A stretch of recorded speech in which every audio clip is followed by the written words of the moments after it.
Hi, everybody, and welcome to the Mental Toughness and Body Show. My name is Rob Evans, and I'm your weight loss coach, health strategist, and internationally published author, helping take your life, your business, your health and fitness, and best of all, your mindset from where you are to being unstoppable. And today I'm super excited because I have a fantastic guest with me today, all the way from Canada. Hi, Fong. How are you? Hey, I'm good. How are you? Yeah, I am fantastic. Thank you. Now, I want to give Fong a bit of an introduction here. So he's a serial entrepreneur. He's a real estate investor, a speaker, and best-selling author and he's got his own show called the Peak Potential Success Show. And I don't know, maybe we should let people in on the little secret that we were just talking about. We both had very, very late nights and early mornings, and Fong was up, you were up at 3. I was up from 10 till 2 last night listening into our coach.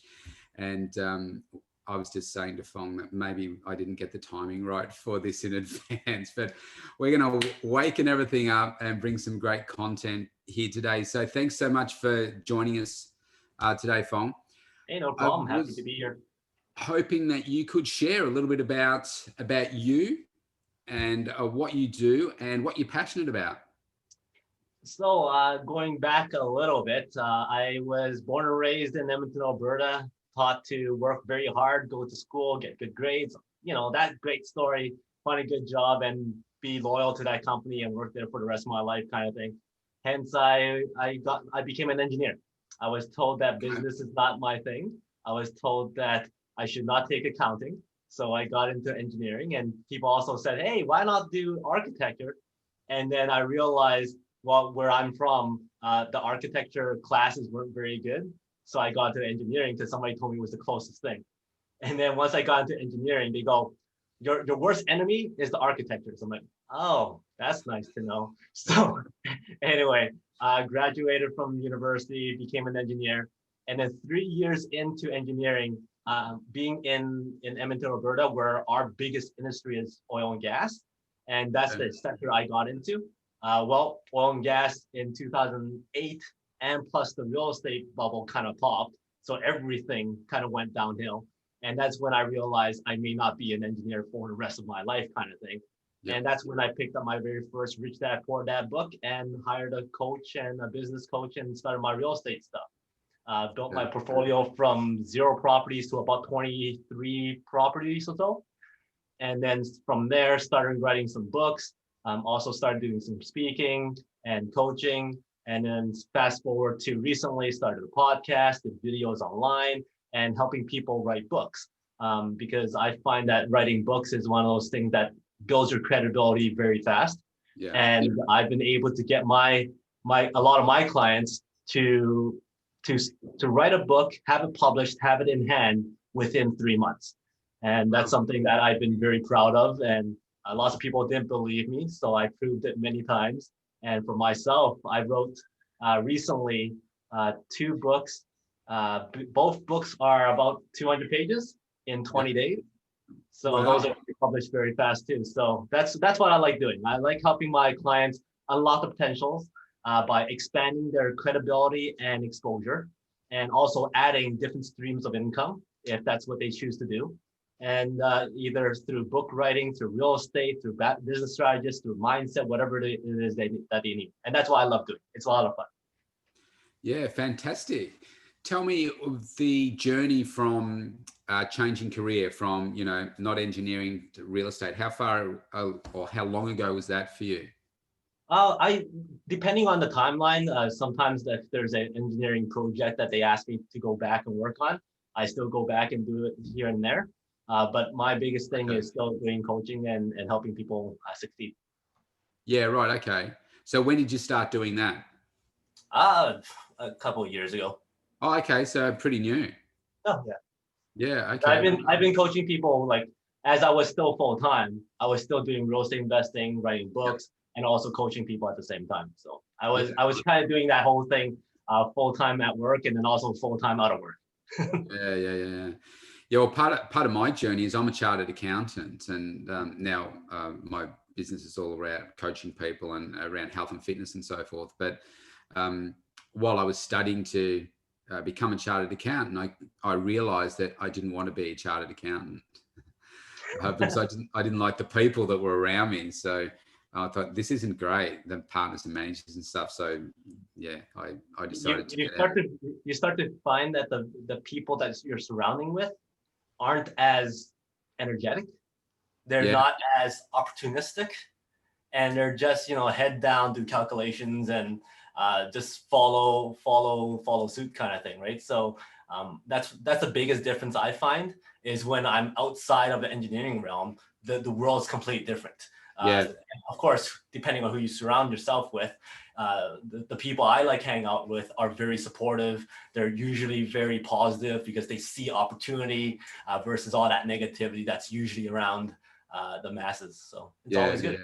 yeah. So I wanted today to have a big focus around success and what it takes to create a winning mindset. And you've obviously done very, very well for yourself in what it is that you do, and now teaching others how to do it as well. So I wanted to start by asking you, first of all, we all, we talk about success. I want to be successful. I want to be, this, and the other. What does success mean to you? I think that success for me is achieving the projects, the goals, and also the relationships that I want. So whether it's family relations, whether it's business relations, business success, business goals, it's one project after another. You succeed in one, and then you go on to the next big thing. You succeed in another one, you go on to the next big thing. Success is one of the things that you reach, and you reach again and again and again. It's always a ongoing process for me, I find. Yeah, okay. Pardon me. Gotcha. So this probably answers the next question, which is like, do you think you're at that level that you define as success at the moment? But I get Um, you I, get one and then you move on. I would say that always there's always more that you can achieve, and there's always more you can succeed in. And it's one of those things where every time you feel that you're not succeeding, every time that you feel that you're not accomplished, then you kind of stop and then look back at what you have accomplished and use that to boost yourself back up again. So for myself, no, because there's always more that you can do, and there's always more people that you could impact, and there's always more relationships that you could build, and there's always a better solution or a better relationship that you could build within the family as well. But sometimes you go, I built something very good already, and then you kind of look back and go, wow, I am successful in that aspect. Let's Yeah. build more. Yes. Yeah. So tell me, what do you think it is that stops people from being successful in, whatever area it is that they want to be successful in? What stops them? Because most people aren't. I think usually the biggest thing is the fear.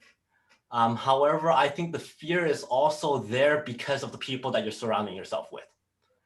And therefore, it's who do you associate yourself the most? And then therefore, you're going to have that kind of mindset of what those people have as well. A very good example of this was, so my wife and I, we started doing some marathon running a few years ago, mainly because we're big fans of Disney and we wanted to do the Dopey Challenge. So we did the marathon in Disney World because we're big fans of Disney, not really because of the running, but more so because you get to do it in the parks. But Yeah. it's one of those things that we're surrounded with people who never did marathons, and nobody ever did long distance running. So nobody told us that it could be done. Nobody told us that it's something that's achievable. However, we started looking for people. Hey, you've done it. What was your process? Oh, you've done it. How did you feel? And then they start giving us that encouragement. So we actually accomplished that goal. And then a year after that, one of my cousins goes, wow, I always wanted to run a half marathon, or I've always wanted to go running. But she was surrounded by family members who's like, what? You'll die. Or you can't do it. Until finally, like, come on, I'll do one with you. You could trust me, you will not die. Yeah. Yeah. And then after that, she got this itch, and she's been doing half marathons almost like 2-3 times a year, and she's loved it. So it's one of those things where you need to surround yourself with the people who can support you with the goals and the dreams that you want to achieve. And when you have those people, and also the people who's done it already, Yeah. or are achieving the same thing, Yeah. then that fear that lots of people are talking about kind of goes away. Yeah. Yeah, I couldn't agree with you more. Just the various aspects of my life where I've seen that I've made that shift. And when it's a bit like what you said about success, it's only when you stop here and then you turn around and you look back and say, yeah, I used to associate with these people, like I said before about my previous profession, a lot of negativity and stuff. And it's only now I say, well, I don't have those people in my life anymore. It's just like I surround myself with the right people, supportive people, those people that are also better than me, so that I'm always stretching myself to get better. So what do you think for those people that are listening to this and thinking, well, yeah, that sounds great, I get that, but how does somebody go from, we're adults, we're kind of like trying to make new friends that are better than us and stuff. What would you suggest for people to, let's say they're in business, or they maybe it's a marathon or something else, but they know that they need to surround themselves with a better quality type of people. How do they go about making those first few steps to do that? Because you can't just go and say, hey, you, be my friend. I think that really starts off by reaching out and really just meeting new people. When we started our process, we signed up for a lot of networking events, lots of webinars, lots of weekend boot camps and all that kind of stuff, and started building our own kind of environment, starting to build our own support group, kind of to say. And some of those people that we've met 10 years ago when we started this process are some of our closest friends now. So it's a long process. It's like kindergarten again. You have to go and, hi, my name is Fong. Would you like to be my friend? Kind of thing, right? Yeah. So it's I always like telling my clients this. When you have a question, for instance, how do I go make friends? How do I go find a new group? Well, imagine if it was your child who asked you that question. What would you say to them? You'll probably tell them, well, you have to go and ask them if they want to come out and play. Yeah. So if that's the case, it's exactly the same thing for adults. It's just that when we get older, we start feeling that embarrassment. We start feeling that sense of insecurity. Yeah. But in the end, one of the biggest lessons I had was my niece was so scared to ask one of the uncles to play, and she went up to her mom, was like, but I'm scared. And then the mom just went, just go and ask. He won't bite. And then she asked, and then, would you play with me? And then the uncle goes, yes. And she had a blast. I'm like, that's what we should do. We should just go reach out to people and go, hey, let's have a chat. Hey, let's do a Zoom call or something like that. And the worst case scenario, you end up with what you had before, which is nothing. Yeah, that's a great way of saying it. I mean, you and I connecting because I did exactly that to you. Now, how did that happen? How did I even know of you? Well, because we both went to Los Angeles. We went to a huge networking event over a number of days, and made the connection that way. And even like last night when we were on that call, and you're looking at all the different people, so I know that person, this person, this person, this person, and it's all because you put yourself out in that space, and you're in a room of 2,500 people, and you walk up to somebody and say, hi, my name's Rob, what's your name? And you just start a conversation and build it from there. But I think I don't know whether I met you in person or not, but it would have been 2 years ago. That was when I first went to LA. So 2 years later, we're having a conversation. So was it at Omega? Yeah, the one in LA. Yeah. Was that last year? 2019? I went to 2019, but 2018 was my first time. I met JT in 2018. Yeah. So yeah, I was at 2019. Right. Yeah. Yeah. So great advice. Now I want to tap into the mindset here a little bit, and like my show is called the Mental Toughness and Body Show. So I want to maybe ask you to reflect on some events that have happened in your life that you consider have made you, mentally tough, giving you that really good mindset. Because often I think we feel like things happen in our life and it's like, oh no, that's really bad. But I know I can point to probably 3 or 4 different events that are very painful in my life that have made me tougher. And COVID's a good example of that. So just wondering if you've got an example or two that you'd like to share with us. Well, it's more of a learning situation for myself. I used to perform and sing on stage. Sometimes, if asked, I sometimes still do for certain events and whatnot. but I used to go and compete and do singing contests and all that kind of stuff. And one of the biggest fears anybody who's competing or performing or anything like that on stage is that if you forget your lyrics. Yeah. Right? That's the biggest fear and the biggest embarrassment that you could ever think of, aside from maybe falling on stage. But anyways, so I remember one time I was about the way I would rehearse and practice is I would recite the lyrics over and over and over in my mind. And then 5 minutes before I was supposed to perform my piece, the last time I recited it, I missed a beat and I forgot that one word. And now I was panicking. So now that I was panicking, I was, don't forget. And then sure enough, once we got to that spot, I forgot it. I was completely blank and it just felt awful. So from that moment on, I told myself, okay, it's true what they say.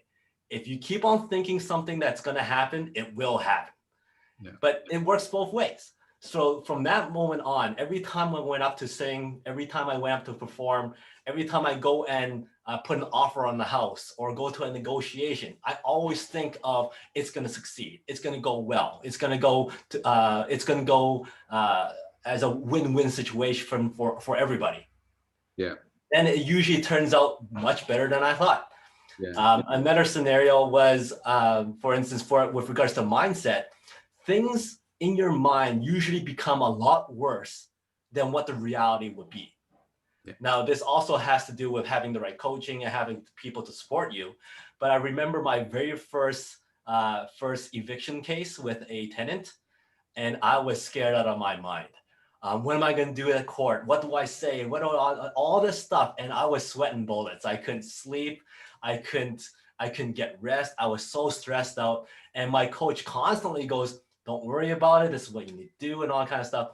In the end, well, the tenant didn't show up to the court case. So it was an automatic win. And everything turned out a lot more easier and a lot more smoother than I pictured it. Yes. So the second thing I learned was basically we create a lot more scenarios that we worry about that probably wouldn't even happen. Yeah. So from that moment on, I kept on thinking, okay, with regards to mindset, yes, you could prepare, and yes, you could try and avoid certain things and have backup plans, but don't worry too much about the what if scenarios until they show up. Yes. Because you prepared for it. Okay, now focus on what can happen. That's good. And then the third thing about mindset that I've learned was, I'll bring it back to the marathon thing, is as long as you break things down, it's not as tough as you think it is. Yeah. I say, hey, run a marathon, and people go, wow, that's impossible. But I didn't say how much time you have to run the marathon. Yeah. Right? If I go 3 hours, of course you can go, wow, that's too short. But what if I go, you have 8-9 hours to finish that? Yeah. Then you start thinking, maybe I could finish a marathon. It's a brisk walk kind of thing, right? And when it came to doing it in Disney World, guess what? You have 28,000 people doing it with you. So now not only are you doing a brisk walk, but you're doing it with lots of friends and people dressed up. Yeah, exactly. There's like bands along the way and all that kind of stuff. So it's a lot of fun. Yeah. And then at the end, you can say, I finished the marathon. Rarely do people go, hey, how long did it take you to finish it? Right. They're like, oh, wow, you did a marathon. Exactly. So then I take that and apply it to book writing. I go, when I tell my clients, I want you to finish writing a book. And instantly they think, wow, that's going to take hours, months, years to finish a book. I'm like, if you trust me, if you follow my system, 3 months. You could finish it in 3 months. Because the thing is, if you could speak for an hour and a half or 10 minutes on 10 topics, then you already have 10 chapters written. Yeah. It's not that hard. So once I explain that to them, I break it all down and go, wow, I can finish this. And more than likely, they have their books in hand in 3 to 4 months. Yeah. So those are, I think, the 3 kind of scenarios that I find for mindset help me a lot with a lot of stuff that I actually approach now. Yeah, fantastic. So many great points there. You've opened up a can of worms into everything that you just said there. Now, I can't move on any further without asking you, what type of music did you sing? I sing Chinese pop, so nothing that you would know. Okay. So do we get a bit of a rendition of something? I'm sorry, no, you don't. It's been a while, so I'm not in a. On top of that, I'm lacking a little bit of sleep, so it's not at the Yeah, scenario where I could actually perform. that's why I'm having this. Um, well, here's a bit of bizarre information that you probably didn't need to know about me. But I used to play a musical instrument that's incredibly rare, Mhm. the bagpipes. Oh, nice. I've And heard a lot of bagpipes in my day.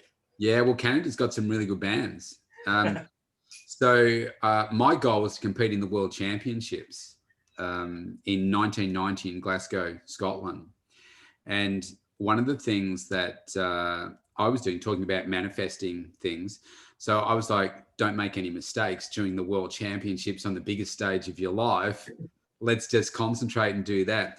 Now, I'll give you a tip for anyone that's going to do something massive on, like the next day, the night before you do that, don't watch Nightmare on Elm Street 1, 2, and 3. Do not do that because I could not sleep, and that was the only thing on TV. And by the next morning, all I could see was Freddy Krueger. And guess what? I got to the World Championships and I made some mistakes. Yeah. So, but you live and learn. Hey, I wanted to ask you, like with COVID, obviously that's really stretched our mindsets and everything this year. Um, what have you learned about yourself with COVID, going through COVID? I've learned that I need to be more flexible. I've learned that to take on new challenges so that you're not just relying on what you knew beforehand, because things change, right? Before COVID, my wife was one of those people that told me, hey, you need to start coaching online. You need to do Skype calls. You need to do Zoom calls. And I go, no, that's not gonna work because I Yeah, need to be there in front of them, and I need to feel that energy and all that. So I can't do that with Zoom. Well, no choice now. yeah, So once I got into Zoom, I love it. I mean, I yeah. would probably wouldn't be talking to you because you're all the way in Australia. That's right. I've made lots of friends in Australia, in South Africa, in Bangladesh, and been able to be on their podcast shows, which I may or may not have been even thinking about if Yeah. it wasn't for COVID, and accepting different technology, accepting different ways of doing things. So that's something I've learned throughout this period of time. And then also challenging myself doing new things, like podcasting. I never thought I was going to be doing that. So Yeah. Yeah. Yeah. Great points. I'm the same. Like, so grateful for the technology. I think if this had have happened, say, 12 years ago when I started this business full time, we didn't have the technology with the phones. We didn't have, I think Skype probably existed, but where I lived, we didn't have the internet strong enough to be able to do a Skype call. So yeah, very grateful for that. And yeah, it's opened up so many different opportunities for me that I never would have previously considered. It's like me coming to you and say, even like living where you do, or even if you lived around the corner, I said, now look, Fong, I know you live around the corner, but look, here's what we're going to do. I'm going to get you to set up your phone in your garage, and I'm going to stand in my studio and I'm going to coach you through what to do. And then we're going to work with you like that. And you'd be like, what? It's like, I'm not going to do that. I'm going to be in your studio and do that, or I'm not going to do it at all. But I've got clients just around the corner, where we're doing that. I've got clients that now join group sessions from interstate around the world and everything. So it's really, really cool. I also wanted to ask you, so with success again, what do you do in terms of a daily routine to set yourself up for success each day? one of the things that I've been taught was, of course, mindset and mind feeding is very important. So what do you put in your mind is very important. And as you know, exercising is very important as well. Yep. Now, most of us understand that, hey, if you exercise, you're healthy physically. And lots of people don't understand that if we keep on mind feeding ourselves well, then our minds become more expanded and more flexible when it comes to seeing opportunity and being able to connect and network better with other people, because you can build relationships better when you know more stuff, kind of thing, right? And again, if we can start our days positively by feeding our minds with positive stuff, then we would approach the world more positively. So what one do of you the do? first What, like so specifically so what one do of you the very first things that I did was I changed my alarm. I changed my phone alarm. It's no longer the annoying ring or the buzz or something like that. I picked one of my favorite songs, and it was one of those very inspirational songs that I've always enjoyed. It's a 1980s cartoon song. I don't know. Are you familiar? Are you familiar with Transformers? No, not really. Is it the theme music from that or something?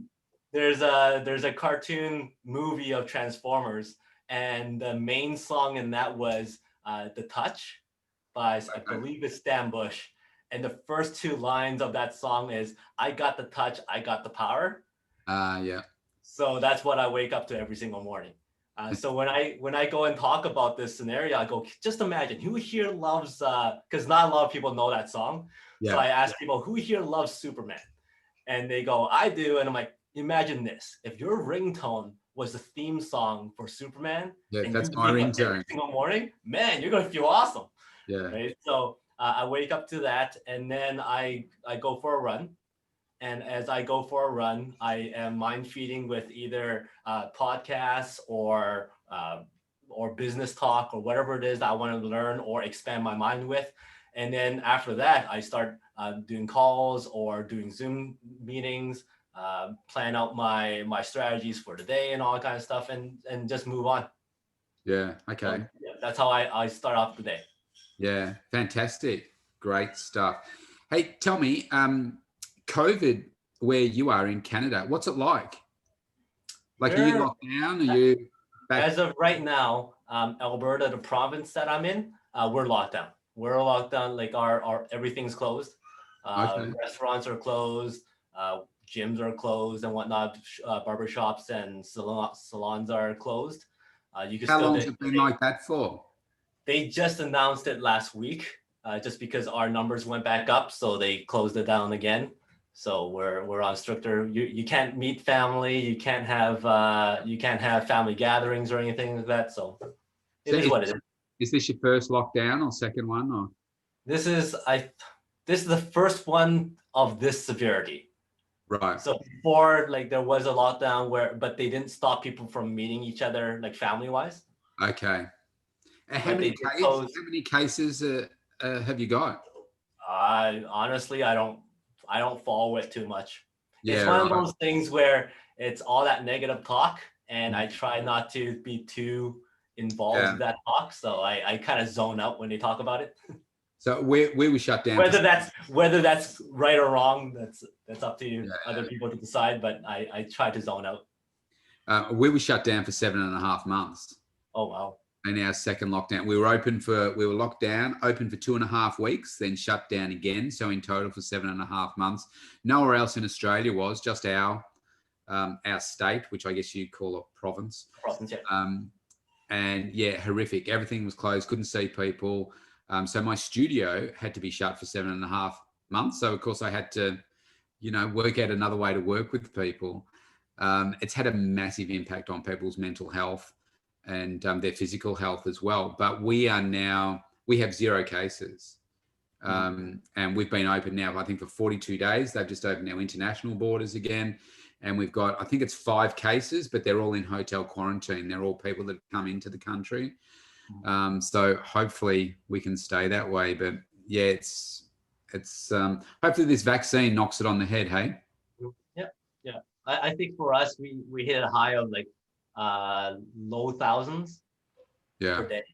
So that's why they started the lockdown again, because we hit the 4-digit mark, and then they wanted to lock it down again. So, well, believe it or not, we were locked down for months when we had double digit, like 10, 12 cases. Yeah, crazy. Hey, this has been fantastic, Fong. I want to finish off with I've got some rapid fire quick questions for you, just to have a bit of fun. So here we go. So who inspires you? Maybe someone that inspires you. I am a big fan of Walt Disney. Yes. Yeah. Love it. Your greatest strength? Helping people succeed. Beautiful. Favorite movie? Ooh. It's got to be a Disney one, I suppose. Well, no, my favorite movie is actually a Chinese movie, so and you wouldn't know that one. Well, that's all right. Put it out there. But English wise, I'm a big fan of what was that part of the movie? I'm a big fan of the Mighty Ducks because I'm a hockey Ice fan and a hockey. Disney fan, so I like that movie. Yeah. Okay. Cool. What do you do to relax and unwind, de-stress? Well, before COVID, I used to play ball hockey and ice hockey. Okay. But now I enjoy watching certain TV shows that either are educational or just pure entertainment. Okay. The book you're currently reading? I am reading two of them, Basonomics and also the one by Bob Iger. Okay. Nice. The podcast you're currently listening to? Well, not like right now, but what podcast are you listening to? I'm a big fan of Joe Rogan's podcast, Yeah. and then also Kevin Smith's podcast. So Okay. he's more Nice. in the entertainment realm. Okay. Yeah, I noticed your last guest on your show was a musician, so that now makes sense with your history as well. Biggest adrenaline rush you've ever had, and what were you doing? I think it was, well, actually finishing that marathon. Okay, nice, crossing the line with Mickey Mouse. Yeah, crossing the finish line and going, wow, that was a long run. So that felt great. Sweet. Favorite holiday destination? Disney World. Yeah. I'll share you. I'll tell you how much we like Disney. Yeah. So as you know, JT has a lot of events, and luckily, every time he has mega, it's either in LA or in Florida. Yeah. So for the past 10 years, we have not gone to Disneyland or Disney World. Yeah. And on top of that, we've done the full marathon in Disney World. We ran the half marathon in Disney Paris. We've gone to like Hong Kong Disney. We actually got married in Disney World. Oh, wow. We're planning on spending our 10th anniversary on the Disney cruise. So that's how big of a Disney fan we are. Yeah, nice. Well, I went to LA for the first time in 2018, and I'd never been there, so I thought I've got to go. So we went, and amazing, the most amazing place I've ever been to. So Anaheim, and I went back to like in 2019. I went again, and my plan was this Christmas, the kids and I were going to be in Disneyland at Anaheim celebrating Christmas Day there, but of course we can't fly out of the country. So hopefully next year, it might be 2022, but yeah, it's an amazing place. So I get it. I really do. I'd say if you have a chance, and if the Disney Institute comes to Australia, sign up for that course, because they go through how they teach their cast members and how they run their businesses and all that kind of stuff. And then also, if you've already gone to Disney World like once or twice already, then you could sign up for their behind the scenes tour. Yeah. And you can see how they run their whole thing, the underground ducks and all that kind of stuff. It's a great tour. Yeah, I was going to say, I'm sure you've done it. Yeah. Wonderful. A couple more questions. If you had a superpower, what would it be? Super speed. Super speed? I want to get things done. Favorite meal? I'm a big fan of duck. So. Duck. Oh, the Mighty Ducks. Gee. Now, last question, if you could change one thing about yourself, what would that be? Younger. Younger? No, you look young now. No, I would change my timeline. Just timeline. Okay. Move it back another 5 years. But what? Keep the knowledge the same, but keep the push your years. Keep everything else the same, but just extra 5 years. Yeah. Nice work. Fantastic stuff, Fong. Before we go, do you want to promote your couple of books? Have you got them there, or tell us what the titles are, how people can get them? I actually don't have them here, but it's a whole series called Make More Work Less. What was that?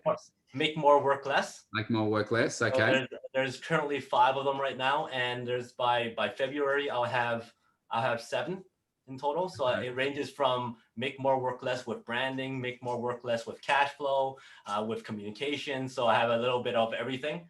And then we're actually going to be launching our kids book soon, just Okay. because one day I'm a recent new father, and we were reading some Congratulations. kids books, and both my wife and I sat there and goes, these are easy to read. I wonder how long will it take for us to write one. So 20 minutes later, we wrote a story, and Yeah. then now we got illustrations done. So that's going to come out soon.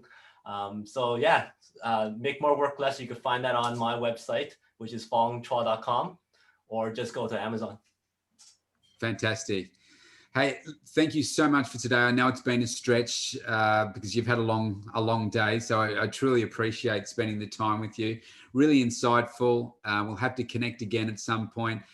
You take care, and I will see you soon. Will do. Thank you very much, and pleasure being on your show. I see your episodes come up fast, and many of them. So you're doing an awesome job, and I caught a few of them, and I thoroughly enjoyed your interviews. So everybody else, keep tuning in to Rob's show. It's a lot of fun, and all the best to you, and thank you very much. Appreciate it. Thanks, Fong. All righty. Fantastic.